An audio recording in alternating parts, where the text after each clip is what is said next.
Hello students, welcome to Shweta Yadav Tutorials. Please like and subscribe my channel and hit bell icon for more updates.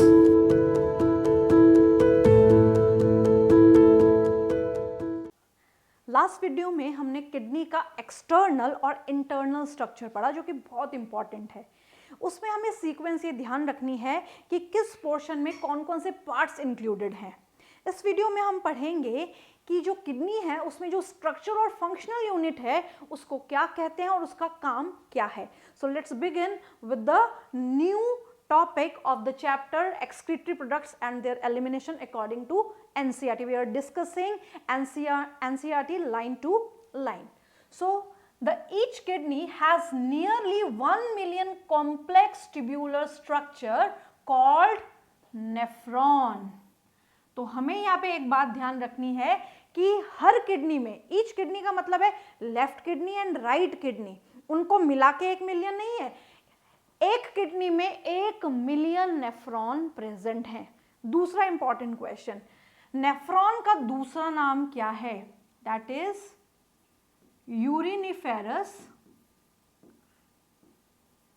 Uriniferous tubule. Nephron का दूसरा नाम है uriniferous tubule. तीसरा important question, nephron या uriniferous tubule क्या है? These are the structural and functional unit of the mammalian kidney. ये कैसे यूनिट है? फंक्शनल यूनिट है as well as they are structural unit of the mammalian kidney. तो यहाँ पे 3 इंपॉर्टेंट क्वेश्चंस हैं। Each nephron has 2 parts, the glomerulus and the renal tubule. बहुत important line कि एक नेफ्रॉन किन 2 हिस्सों से बना है? तो पहला पार्ट है इसका ग्लोमेरुलस और दूसरा पार्ट है इसका रीनल टिब्यूल्स। क्योंकि पूरा का पूरा जो नेफ्रॉन है वो एक टिब्यूलर सेल है, तो उसमें रीनल टिब्यूल, रीनल मतलब किडनी और किडनी के टिब्यूल्स, इसको जनरली हम ये भी कह सकते हैं कि किडनी टिब्यूल्स एंड ग्लोमेरुलस से मिलके एक सिंगल नेफ्रॉन बना है। Glomerulus is a tuft of capillary, very important line. What is glomerulus? Glomerulus is a tuft of capillary formed by the afferent arteriole, a fine branch of the renal artery. Blood from the glomerulus is carried away by efferent arteriole. The whole lines means this whole paragraph is very important. अब ये क्या represent कर रहा है? ये represent कर रहा है कि जो ग्लोमेरुलस है, दिस इज अ ग्लोमेरुलस, तो उसको बनाने के लिए हमें सबसे पहले यहाँ पे बनाना होगा Bowman's capsule. This is Bowman's capsule. इस बोमेन्स कैप्सूल में जो टफ्ट ऑफ कैपिलरी है, तो कैपिलरी के लिए हम रेड कलर यूज करेंगे। सो ये टफ्ट ऑफ कैपिलरी है, ये अंदर गया,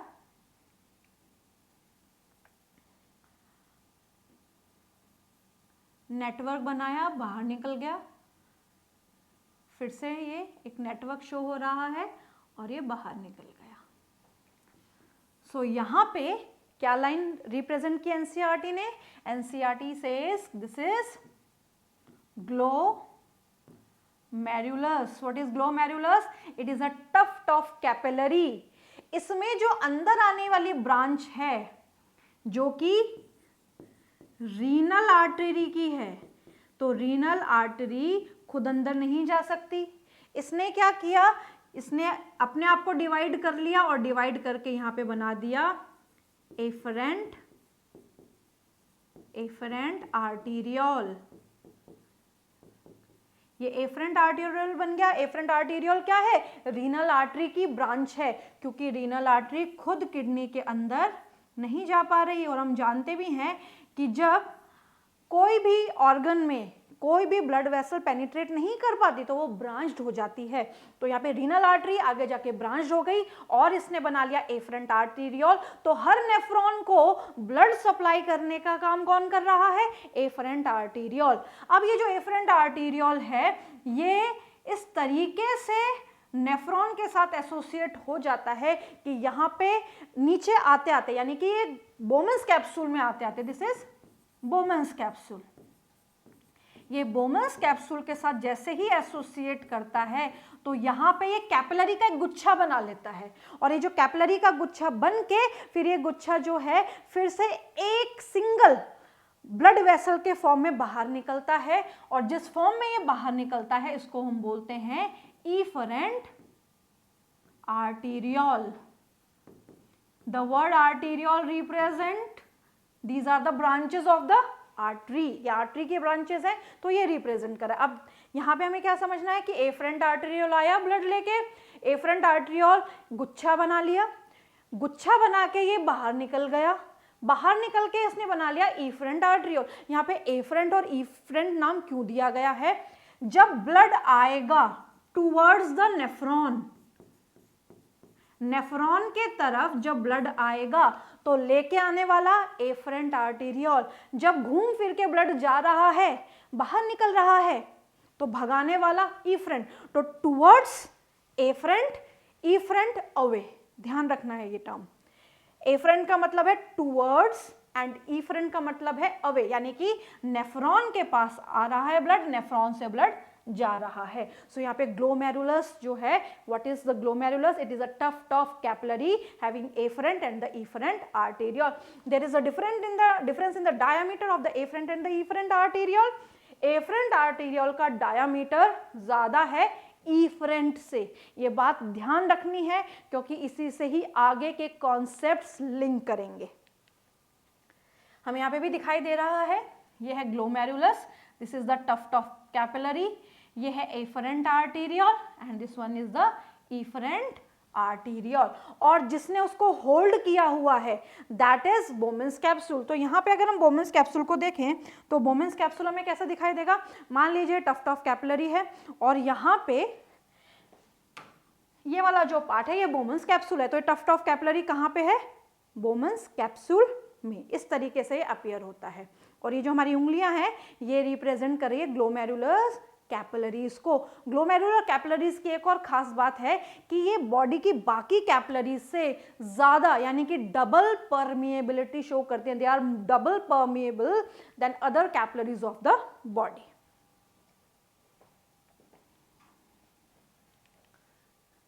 The renal tubules begin with a double-walled cup-like structure called Bowman's capsule.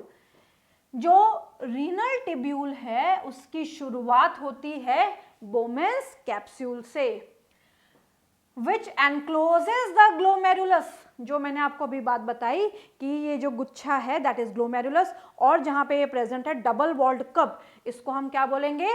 बोमेंस capsule, which encloses the glomerulus, यानी कि जो ग्लोमेरुलस को एनक्लोज करके रखता है। Glomerulus along with Bowman's capsule is called the Malpighian body or renal corpuscles. ये है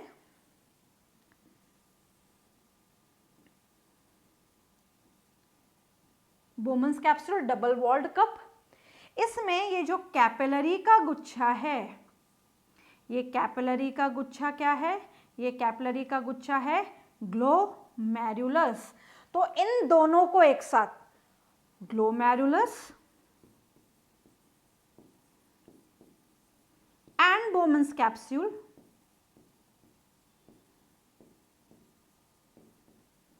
glomerulus and Bowman's capsule को एक साथ क्या बोला जाता है?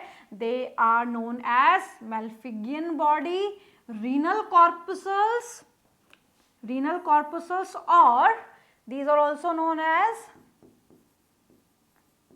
Malpighian corpuscles. These are known as Malpighian corpuscles. Very very important, ये आता है क्वेश्चन, ये अपने आप में क्वेश्चन है कि दोनों को क्या कहा जाता है। The tubules continues further to form a highly coiled network called proximal convoluted tubule. यहाँ पे जब बोमेंस कैप्सूल आगे एक्सटेंड होता है तो यहाँ पे कॉइल्ड स्ट्रक्चर बनाता है। This coiled structure is known as PCT, that is proximal convoluted tubule. यहाँ पे दिखाई दे रहा है हमें, तो ये है ग्लोमेरुलस, ये है बोमेन्स कैप्सूल। इन दोनों को एक साथ बोला जाता है मेल्फिगियन बॉडी, जैसा कि अभी हमने डिस्कस किया है, या रीनल कॉर्पुसल्स या मेल्फिगियन कॉर्पुसल्स। बोमेन्स कैप्सूल आगे एक ट्यूब में एक्सटेंड हो जाता है, ये एक्सटेंड हो गया, इस ट्यूब को बोलते हैं proximal convoluted tubule, that is PCT. A hairpin shaped loop of Henle is next part of the tubule which has a descending and a ascending limb. तो यहाँ पे कुछ थोड़ी थोड़ी डिटेलिंग कर लें क्योंकि सारी डिटेलिंग बहुत इंपॉर्टेंट है। So I start from the Bowman's capsule and glomerulus. मैं जो स्टार्ट करूंगी वो बोमेन्स कैप्सूल और ग्लोमेरुलस से दोबारा से एक बार स्टार्ट करेंगे क्योंकि वहां पे कुछ इंपॉर्टेंट बातें हैं जो एनसीईआरटी ने नहीं दी हैं बट उन पे क्वेश्चंस आते हैं। तो सबसे पहले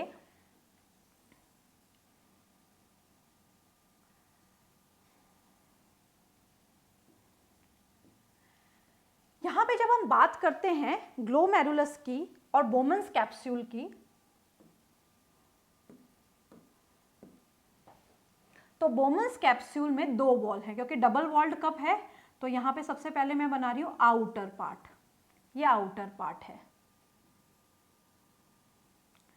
अब क्वेश्चन ये आता है कि बोमेन्स कैप्सूल का जो आउटर पार्ट है वो किससे बना हुआ है? This is made up of flat squamous epithelium, ये स्क्वैमस एपिथेलियम से बना, और as we all know the squamous epithelium is the flat one. Squamous epithelium में जो सेल्स होती हैं वो बिल्कुल फ्लैट होती हैं। अब यहाँ पे जो इनर पार्ट है, ये जो इनर पार्ट है ये कॉन्वोल्यूटेड है, इस तरीके से घूमा हुआ है। बोमेन्स कैप्सूल की जो इनर मेम्ब्रेन है या इनर जो वॉल है, क्योंकि डबल वॉल्ड है तो हम इसको कह सकते हैं inner wall,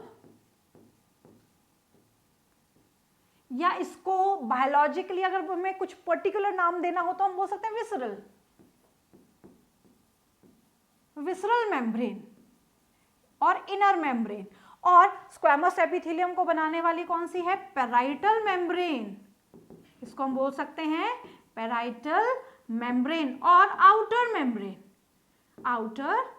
membrane. So question कैसे आता है कि जो आउटर मेम्ब्रेन है वो बिल्कुल प्लेन है, किससे बनी है? Squamous epithelium, that is the simple squamous one. ये भी हमें ध्यान रखना है, it is made up of simple flat squamous epithelium या सिंपल स्क्वैमस एपिथेलियम से बनी है। जो अंदर वाली लेयर है इनर वॉल और विसरल मेम्ब्रेन, वो इन्वेजिनेट हो गई, अंदर ही अंदर घूम गई, हमें दिखाई भी दे रही है। अब यहाँ पे जो स्पेशलाइज्ड सेल्स हैं, वो स्पेशलाइज्ड सेल जिससे इनर वॉल बनी है, इन स्पेशलाइज्ड सेल्स को बोलते हैं podocytes. The specialised cells are known as podocytes. ये भी एपिथेलियम ही है, स्क्वैमस एपिथेलियम भी है, बट ये स्पेशलाइज्ड हो गई, स्पेशलाइज्ड फंक्शन परफॉर्म करने के लिए। अब इसी के साथ साथ यहाँ पे क्या प्रेजेंट है? यहाँ पे प्रेजेंट है ग्लोमेरुलस, ये आ गया यहाँ पे ग्लोमेरुलस, ये आ गया एफरेंट आर्टेरियोल का पार्ट, और इस तरीके से एफरेंट आर्टेरियोल ने भी अपना नेटवर्क बनाया, बाहर निकल गया, इस तरीके से नेटवर्क बनके ये निकल गया बाहर और बना लिया इफरेंट आर्टेरियोल। अब यहाँ पे एग्जैक्टली क्या होता है, फिल्ट्रेशन कैसे होता है? यहाँ पे क्या होता है कि ये ग्लोमेरुलर कैपिलरीज हैं, इन ग्लोमेरुलर कैपिलरीज के ऊपर ये पोडोसाइट्स जो हैं इस तरीके से अटैच रहते हैं कि यहाँ पे पोडोसाइट्स में क्या है? सेल्स ही तो हैं, और इन सेल्स में है प्रोजेक्शंस। मान लीजिए मेरा जो हाथ है, इसका बहुत अच्छा एग्जाम्पल है कि ये जो मेरा हाथ है ये है पोडोसाइट, एक हाथ है पोडोसाइट और एक हाथ है ब्लड कैपिलरी। तो ये जो पोडोसाइट है, इस पोडोसाइट्स में ये क्या? सेल प्रोसेसेस, ये क्या है उसके प्रोसेसेस, 1 2 3 4 5 प्रोसेसेस है। और ये जो हाथ है ये है ब्लड वेसल्स, या हम कह सकते हैं ब्लड कैपिलरी। अब इस ब्लड कैपिलरी पे पोडोसाइट चिपकी हुई है ऐसे ऐसे। अब ये जो पोडोसाइट्स चिपकी हैं, तो ये पोडोसाइट्स के बीच में ये जो प्रोसेसेस है इनके बीच में क्या प्रेजेंट है? छोटे छोटे स्लिट्स प्रेजेंट है, और ये जो छोटे छोटे स्लिट्स प्रेजेंट है यहाँ से ही फिल्ट्रेशन पॉसिबल हो पाता है। अब मैं क्या बोल रही हूँ इस बात को ध्यान से समझना कि जब ब्लड यहाँ से आता है और यहाँ से निकल जाता है तो आने और जाने का रास्ता थोड़ा सा डिफरेंट है। आने के लिए तो खूब जगह है, जाने के लिए जगह थोड़ी कम हो जाती है, क्योंकि एफरेंट आर्टेरियोल का डायमीटर ज्यादा है as compare to efferent arteriole, और बीच में भी रास्ता बहुत घुमा फिरा है। तो ये जो घुमा फिरा रास्ता है इसकी वजह से यहाँ पे डिफरेंट डिफरेंट टाइप के प्रेशर्स जनरेट हो जाते हैं, कुछ फेवरेबल होते हैं और कुछ अनफेवरेबल होते हैं। इन प्रेशर्स की वजह से ही ब्लड फिल्टर हो जाता है, और फिल्ट्रेशन में यहाँ पे मदद करती है तीन चीजें कौन कौन सी हैं? ब्लड कैपिलरी की मेम्ब्रेन, यानी कि ब्लड कैपिलरी का जो एंडोथीलियम है, पोडोसाइट्स एंड इन दोनों के बीच की बेसमेंट मेम्ब्रेन। तो यहां पे क्या होता है कि जो पोडोसाइट्स हैं, यहां पे हम बना देते हैं, ये पोडोसाइट्स इस तरीके से इनसे एसोसिएटेड हैं, ये पोडोसाइट्स हैं, ये पोडोसाइट्स के हैं सेल प्रोसेसेस, इस तरीके से ये पोडोसाइट्स अपने सेल प्रोसेसेस पूरा निकाल के रखते हैं।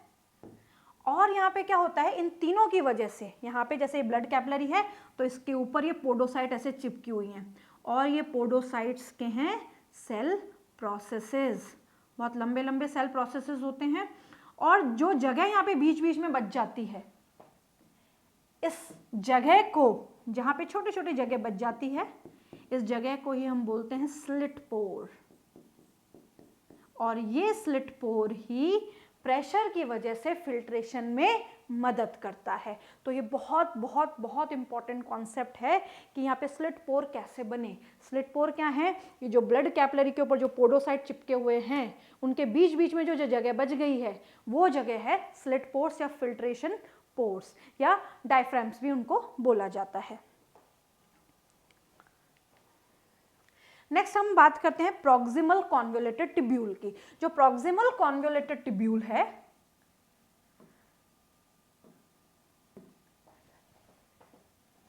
ये है बोमन्स कैप्सूल। ये बोमन्स कैप्सूल एक्सटेंड हुआ इस तरीके से, और ये एक्सटेंड होके ट्विस्टेड टिब्यूल में कन्वर्ट हो गया, and this twisted tubule is known as proximal convoluted tubule. तो इस ट्विस्टेड टिब्यूल को ही हम क्या बोलेंगे? पीसीटी। अब ये जो पीसीटी है ये बहुत ही स्पेशलाइज्ड है। क्यों स्पेशलाइज्ड है? इसका जब हमने सेक्शन देखा, माइक्रोस्कोप में देखेंगे तो इस तरीके का दिखाई देगा। इसमें जो सेल्स होंगी, these cells are the specialized cells। ये सेल्स इस तरीके की हैं, बेसोलेटरल सरफेस पे अरेंज है, और बेसोलेटरल सरफेस पे अरेंज होने के साथ साथ ये सेल और भी ज़्यादा स्पेशलाइज्ड हो जाती हैं, क्योंकि इन सेल के सरफेस पे प्रेजेंट है माइक्रोविलाई। तो अगर क्वेश्चन आता है कि पीसीटी इज लाइंड बाय, कौन सी एपिथेलियम से लाइंड है? So it is lined by simple cuboidal brush bordered epithelium। Brush border epithelium, brush border का मतलब है क्या प्रेजेंट है यहाँ पे? माइक्रोविलाई। एंड माइक्रोविलाई क्या करती है? विच increases the surface area for absorption. जब हम आगे पढ़ेंगे तो ये शब्द बार बार आएगा, एब्जॉर्प्शन, रीएब्जॉर्प्शन। तो जब ब्लड फिल्टर होता है तो ब्लड में जो प्लाज्मा पार्ट है वो मैक्सिमम फिल्टर हो जाता है, और ये जो फिल्टर होने वाला पार्ट है ये बॉडी पूरा यूरिन में एलिमिनेट नहीं करती है, इसमें 90% रीएब्जॉर्प्शन किससे हो जाता है? प्रॉक्सिमल कॉन्वोल्यूटेड टिब्यूल से हो जाता है। और उसका कारण है यहाँ पे माइक्रोविलाई प्रेजेंट है which increases the surface area for the absorption of the substances including water. इसके बाद ये एक्सटेंड कर जाता है लूप ऑफ हेनले में। अब ये जो लूप ऑफ हेनले है इसके दो पार्ट है।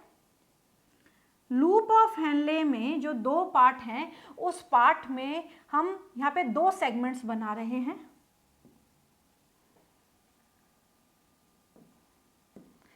यहाँ पे लूप ऑफ हेनले में दो सेगमेंट हैं। तो सबसे पहले ये नीचे आने वाली सेगमेंट, नीचे आने वाला जो सेगमेंट है, दिस सेगमेंट जो पीसीटी से आगे कंटिन्यू हो रही है, this segment is known as descending limb of loop of Henle. This segment is descending limb of loop of Henle. ये बन चुका है लूप ऑफ हेनले। तो यहाँ पे लूप ऑफ हेनले में दो लिम्स हैं, ये नीचे आने वाला है descending limb of loop of Henle, and this one is the ascending limb of loop of Henle। अब यहाँ पे क्वेश्चन ये है कि डिसेंडिंग में भी दो पार्ट है, thin part, thick part and thin part, ये मोटा पार्ट, ये पतला पार्ट, और असेंडिंग में भी दो है, थिन एंड थिक। तो यहाँ पे हमें ध्यान क्या रखना है कि जो थिक पार्ट है दोनों का, असेंडिंग का भी और डिसेंडिंग का भी, जो थिक पार्ट है वो बना है सिंपल क्यूबॉइडल एपिथेलियम से, सिंपल क्यूबॉइडल एपिथेलियम से, एंड जो थिन पार्ट है वो बना है स्क्वैमस एपिथेलियम से। ये बहुत इंपॉर्टेंट है। थिक, क्योंकि थिक पार्ट जो है यहाँ पे पीसीटी आगे कंटिन्यू हो रहा है और यहाँ पे थिक पार्ट आगे डीसीटी में कंटिन्यू हो जाएगा, तो एपिथेलियम सेम है, बट पीसीटी की टाइप ऑफ एपिथेलियम डिफरेंट है, it is a brushed border epithelium.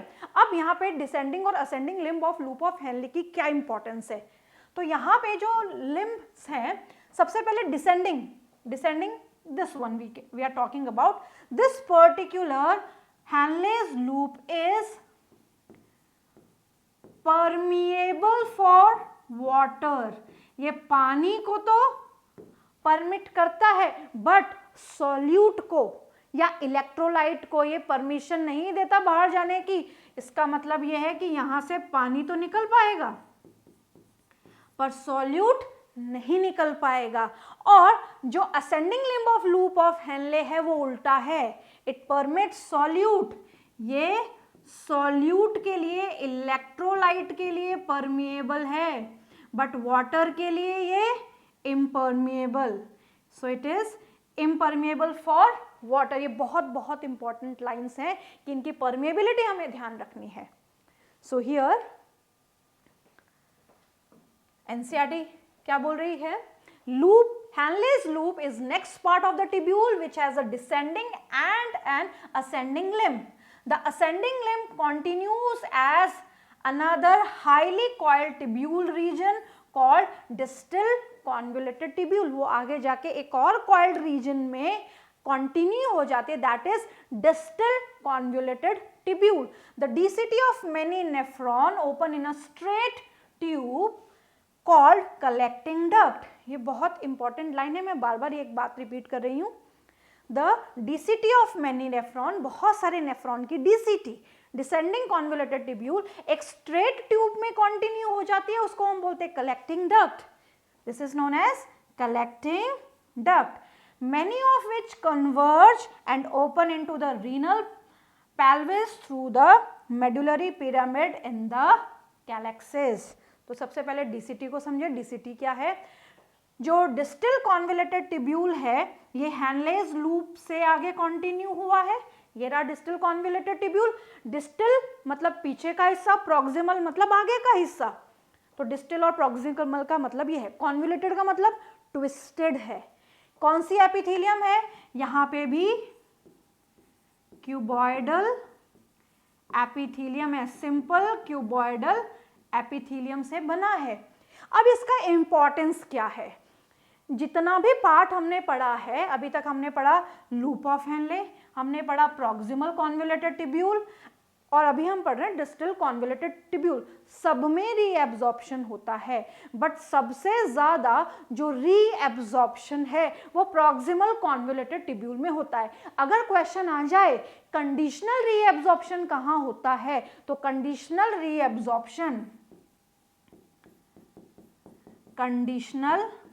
Reabsorption of sodium and water पानी का और सोडियम का कंडीशन के हिसाब से रीएब्जॉर्प्शन कहाँ होता है, तो वो होता है डिस्टल कॉन्वोल्यूटेड ट्यूब्यूल में। इसी के साथ साथ यहाँ पे जो कंडीशन है उसमें जो ट्रांसपोर्टेशन ऑफ आयंस होगा वो एक्टिवली भी हो सकता है और पैसिवली भी हो सकता है। ये बात सब जगह के लिए अवेलेबल है, यानी कि यहाँ पे भी और यहाँ पे भी, मतलब पूरे पार्ट में, पीसीटी में भी, लूप ऑफ हेनले में भी और डीसीटी में भी जो इलेक्ट्रोलाइट है या सॉल्यूट है वो एक्टिवली और पैसिवली ट्रांसपोर्ट होंगे, यानी कि इन एंड आउट होते रहेंगे। इसके बाद डिस्टल कॉन्वोल्यूटेड ट्यूब्यूल, बहुत सारे नेफ्रॉन की डिस्टल कॉन्वोल्यूटेड ट्यूब्यूल किसमें ओपन होती है? ओपन होती है कलेक्टिंग डक्ट में।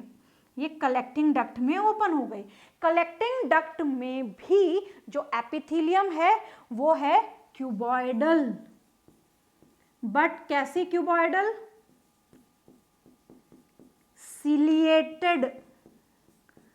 Ciliated cuboidal epithelium. हर मोटे पार्ट में क्यूबॉइडल एपिथेलियम है। दो जगह डिफरेंस हमने पढ़ा, पीसीटी में brushed border epithelium, collecting duct में सिलिएटेड क्यूबॉइडल एपिथेलियम, और जो पतला पार्ट है उसमें है स्क्वैमस एपिथेलियम। तो ये सारी बातें हमें ध्यान रखनी है कि कौन सा टिश्यू कहाँ पे प्रेजेंट है। Collecting duct ciliated cuboidal epithelium से लाइंड है। ये क्या करती है? ये यूरिन से पानी बाहर निकाल लेती है, यूरिन से पानी को बाहर निकाल लेते, इसीलिए जो यूरिन है उसकी ऑस्मोलैरिटी ब्लड की ऑस्मोलैरिटी से, यानी कि प्लाज्मा की ऑस्मोलैरिटी से 4 गुनी ज्यादा होती है। तो कॉन्सेंट्रेटेड यूरिन बनाने के लिए कलेक्टिंग डक्ट का सबसे ज्यादा इंपॉर्टेंट रोल है कि ये यूरिन को कॉन्सेंट्रेट करते, साथ साथ में ये यूरिया भी बाहर निकालती है, और ये यूरिया जो बाहर इकट्ठा हो जाता है मेडुला के आसपास, ये मेडुला रीजन के आसपास की ऑस्मोलैरिटी, यानी कि आयनिक बैलेंस, आयन और वाटर का बैलेंस बनाने के लिए काम में आता है। What is osmolarity? Osmolarity is the ratio of water and salt. नमक और पानी का रेशियो ही ऑस्मोलैरिटी कहलाता है। तो मेडुला में भी ऑस्मोलैरिटी बनी रहनी चाहिए, इसीलिए कलेक्टिंग डक्ट से यूरिया बाहर आ जाता है। अब यहाँ पे क्या लाइन बोली है एनसीईआरटी ने? एनसीईआरटी सेज कि बहुत सारी कलेक्टिंग डक्ट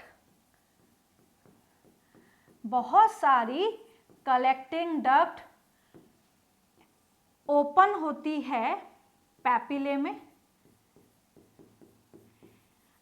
में ओपन होती है, यानी कि यहां पे भी डक्ट आएगी, and this duct is known as papillary duct. इनको एक और नाम बोला जाता है duct of Bellini, very important. अब ये जो पैपिले है, ये पैपिले ओपन होता है माइनर कैलेक्स में, माइनर कैलेक्स ओपन होता है मेजर कैलेक्स में, and major calyx open into the pelvis. तो इसको अगर हम पिरामिड के हिसाब से देखें तो ये मेडुलरी पिरामिड है। इस मेडुलरी पिरामिड में ये है पैपिले पार्ट, यहाँ से आई बहुत सारी कलेक्टिंग डक्ट, और ये कलेक्टिंग डक्ट जुड़ के यहाँ पे बन गई एक सिंगल डक्ट, और ये जो सिंगल डक्ट है ये सिंगल डक्ट पैपिला में ओपन हो गई, और इसी को ही बोला जा रहा है पैपिलरी डक्ट, जो कि बिल्कुल पैपिला पे, टिप पे ओपन होगी। और ये छोटी छोटी जो डक्ट्स हैं इनको हम बोलेंगे कलेक्टिंग डक्ट। तो इस तरीके से जो नेफ्रॉन है उसमें डिफरेंट पार्ट्स हैं और उनके डिफरेंट अपने रोल्स हैं। ये सारा हमने कवर कर लिया है नेफ्रॉन के बारे में। अब यहाँ पे जो हम अगला पोर्शन स्टार्ट करेंगे कि वो किडनी जो है उसमें कितने टाइप के नेफ्रॉन्स होते हैं और उनका क्या फंक्शन है। 2 टाइप के नेफ्रॉन किडनी कॉन्स्टिट्यूट करती है और वो किस तरीके से अपना फीचर डिफाइन करते हैं, we will discuss in the next video.